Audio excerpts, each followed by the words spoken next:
الذين اصطفى أما بعد فقد قال الله تعالى في كلامه المجيد والفرقانه الحميد. أعوذ بالله من الشيطان الرجيم. بسم الله الرحمن الرحيم. إذا زلزلت الأرض زلزالها وأخرجت الأرض أثقالها وقال الإنسان ما لها يومئذ تحدث أخبارها بأن ربك أوحى لها يومئذ يصدر الناس أشتاتا ليروا أعمالهم فمن يعمل مثقال ذرة خيرا يره ومن يعمل مثقال ذرة شرا يره. আলহামদুলিল্লাহ, আল্লাহ তাআলার দরবারে লাখো কোটি শুকরিয়া যে মহান রব্বে করিম কাঁঠালবাড়িয়া কাজরা আব্দুল্লাহ বিন ওমর রাদিয়াল্লাহু তাআলা আনহু মাদ্রাসার উদ্যোগে মাহফিলে বসে এবং দু একটি কথা বলার শোনা এবং বলার তৌফিক দিয়েছে, সেই জন্য মহান রব্বে করিমের দরবারে লাখো কোটি শুকরিয়া। আলহামদুলিল্লাহ। কুরআন কারীম থেকে সূরা জিলজাল তিলাওয়াত করলাম। আল্লাহ তাআলা এই সূরা নাযিল করার অন্যতম কারণ হলো মুমিনদেরকে অবগত করা। মুমিনদেরকে কি অবগত করে? মুমিনদের অবগত করছেন পরকালীন জীবন এবং কিয়ামত সম্পর্কে। আল্লাহ তাআলা বলে ইদা জুলজিলাতিল আরদু জিলজালাহা। ইদা যখন জুলজিলা যখন ধাক্কা দেওয়া হবে, প্রকম্পিত করা হবে, আরদু জিলজালাহা পৃথিবীকে এমন প্রবলভাবে কঠিনভাবে ধাক্কা দেওয়া হবে, আন্দোলিত করা হবে, সেই দিনের কথা আল্লাহ তাআলা বলেন। আল্লাহ তাআলা বলেন পৃথিবীকে খণ্ড বিখণ্ড করে দেওয়া হবে, পৃথিবীকে চূর্ণ বিচূর্ণ করে দেওয়া হবে। আল্লাহ তাআলা মুমিনদেরকে সেই জন্য বলে ইদা জুলজিলাতিল আরদু জিলজালাহা। সেই দিনকে তোমরা মনে করো যেই দিন শুধু দুনিয়া না, আকাশ জমিন আল্লাহ তাআলা যা কিছু সৃষ্টি করেছে সব কিছুই যেন খণ্ড বিখণ্ড করে দেওয়া হবে। এই প্রসঙ্গে বুখারী ও মুসলিমের মধ্যে একটি হাদিস এসেছে।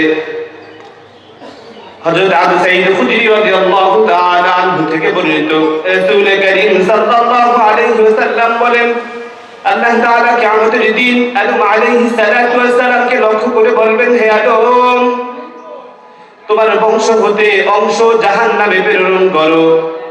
আদম আলাইহিস সালাতু ওয়াস সালাম চিৎকার করে বলবে, হে রব্বে করিম, অংশ বলতে কি আমি তো বুঝতে পারি না। আল্লাহ তাআলা আবার ডেকে বলবে, হে আদম, অংশ বলতে আমি তোমাদের বুঝাইছি, আমি তোমাকে বুঝিয়েছি, 1999 জনকে জাহান্নামে প্রেরণ করো, শুধুমাত্র একজন ব্যতীত। কত কঠিন কথা আল্লাহ তাআলা সেই দিন আদম আলাইহিস সালাতু ওয়াস সালামকে বলবে। এমন কথা শোনার পরে বৃদ্ধ যখন এই কথা শুনবে, আল্লাহ তাআলা এমন আদেশ করলেন, শিশু যখন এমন কথা শুনবে তখন শিশু যেন বৃদ্ধ হয়ে যাবে, অন্তঃসত্ত্বা নারী যেন গর্ভপাত করে ফেলবে এবং মানুষ পাগলের মতো হয়ে যাবে। তবে না না না, মানুষ পাগল হওয়ার সুযোগ নাই। আল্লাহ তাআলার আযাব বড় কঠিন। আল্লাহ তাআলা অন্য এক আয়াতে বলে ইন্না বাতুশা রাব্বিকা লাশাদীদ। আল্লাহ তাআলা যেই দিন ধরবে সেই দিন বড় কঠিন হয়ে যাবে। আল্লাহ তাআলার আযাব বড় কঠিন। আল্লাহ তাআলা এই কথা বলে। পরে আল্লাহ তাআলা বলে ওয়া আখরাজাতিল আরদু আসকালাহা, মাটির মধ্যে যা কিছু আছে সে যেন সেদিন সেই সব কিছু উপরে ফেলে দিবে। মুফাসসির কেরামগণ বলেন এখানে মানুষ কি বুঝাইছে, আল্লাহ তাআলা কি বুঝাইলো?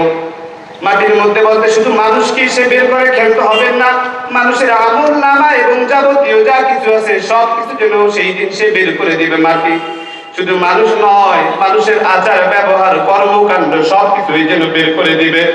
শুধু তাই নয়, তার মধ্যে যত স্বর্ণ অলংকার এবং সম্পদ আছে সব কিছুই যেন সে বের করে দিবে। এরপরে সেই দিন মানুষ চিৎকার করে বলবে ওয়াকালাল ইনসানু মা লাহা।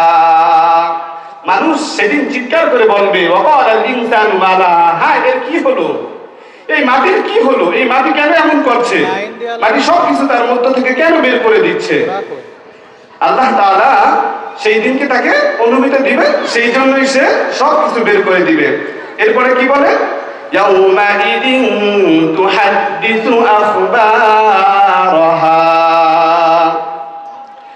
সেদিন মাটি তার বৃত্তান্ত বর্ণনা করবে। বৃত্তান্ত বলতে এখানে বুঝিয়েছে মানুষ যত রকম অপকর্ম করে, যা কিছু করে, কিয়ামতের দিন আল্লাহ তাআলার দরবারে এই মাটি তার বিরুদ্ধে সব বলে দিবে। যদি কেউ ভালো কাজ করে সেটাও বলে দিবে, এবং কেউ যদি মন্দ কাজ করে সেটাও সেদিন সে আল্লাহ তাআলার কাছে বলে দিবে। এরপর আল্লাহ তাআলা বলে বিআন্না রাব্বাকা আওহা লাহা, মাটি সেই দিন বলে দেওয়ার কারণ কি? সেই দিন বলে দেওয়ার কারণ আল্লাহ তাআলা তাকে আদেশ দিবে, মাটি তুমি আজকে বলে দাও তোমার উপরে কি কি করা হয়েছিল। আল্লাহু আকবার। এরপর আল্লাহ তাআলা পরের আয়াতে কি বলে?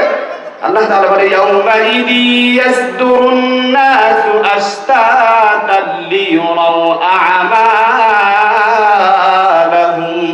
সেদিন মানুষ দলে দলে প্রকাশ করবে, সেদিন মানুষ দলে দলে আত্মপ্রকাশ করবে, লিয়ুরাউ আমালাহুম, এবং তারা তাদের কর্ম যা কিছু করেছে সব কিছু দেখতে পাবে। সেই জন্য আল্লাহ তাআলা অন্য এক আয়াতের মধ্যে বলে ইকরাউ কিতাবাক কাফা বিনাফসিকাল ইয়াউমা আলাইকা হাসিবা। আল্লাহ তাআলা একটা কিতাব তার হাতে দিয়ে, বান্দার হাতে দিয়ে বলবে এবার পড়ো এর মধ্যে কি আছে। হ্যাঁ, আল্লাহ তাআলা বলবে এই কিতাব যা কিছু সে আমল করছে সব কিছুই যেন সে ওইটার ভিতর পড়বে। যাই হোক, সংক্ষিপ্ত আলোচনা সম্পূর্ণ তেলাওয়াত করার সুযোগ হয় না বা বর্ণনা করার সুযোগ হয় না, অনেক মানুষ বসে আছে। আল্লাহ তাআলা এই কথার মধ্যে যদি কোনো ভুল ভ্রান্তি হয়ে থাকে আমাদের ক্ষমা করে দিন, এবং আল্লাহ তাআলা যাতে তার পথে পরিচালনা করে সেই জন্য সকলে আমাদের জন্য দোয়া করবেন। আসসালামু আলাইকুম ওয়া রাহমাতুল্লাহি ওয়া বারাকাতুহু।